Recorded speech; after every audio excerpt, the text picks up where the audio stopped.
নমস্কার, আমি শ্রাবণী। আমি আজকে আবার আরেকটা নিউ রেসিপি নিয়ে এসেছি। সেটা হচ্ছে কাতলা মাছের ঝোল রান্না করব। কিন্তু এই ঝোলটা রান্না করব 3টে সবজি দিয়ে। সেটা হচ্ছে আলু, গাঁঠি কচু, পটল দিয়ে। তো তার জন্য আমি কাতলা মাছগুলিকে ভালো করে ধুয়ে নুন হলুদ মাখিয়ে ভেজে নিচ্ছি।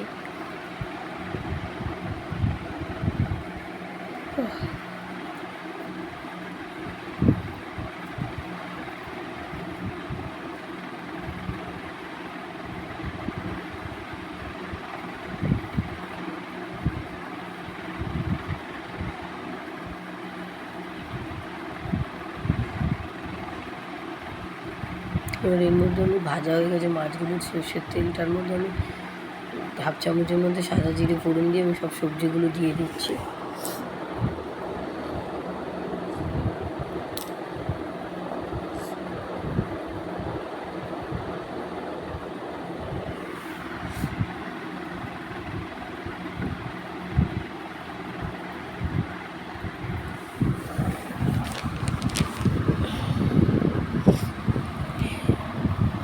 এর মধ্যে আমি এবার মশলা দিয়ে দিচ্ছি 1 চামচ হলুদের গুঁড়ো,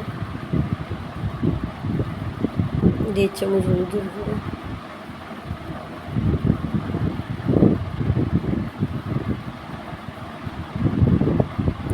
1.5 চামচ জিরের গুঁড়ো আর দেবো হচ্ছে একটু নাড়িয়ে দেবো।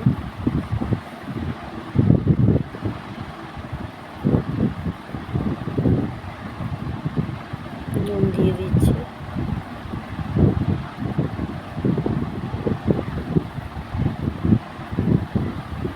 টমেটোটা স্কিপ করে গেছি, টমেটোটা ঘষে দিয়ে দিয়েছি। এবার দেবো কাঁচা লঙ্কাটা।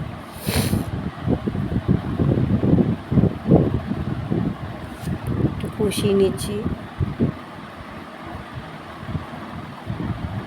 এবার লঙ্কার গুঁড়ো দিলাম, 1.5 চামচ লঙ্কার গুঁড়ো। এর মধ্যে আমি জল ঢেলে দেবো। আমি ঝোলটা ফোটার অপেক্ষায় থাকবো, তারপরে মাছগুলো দেবো। ঠিক আছে, মাছগুলো দিয়ে দিচ্ছি।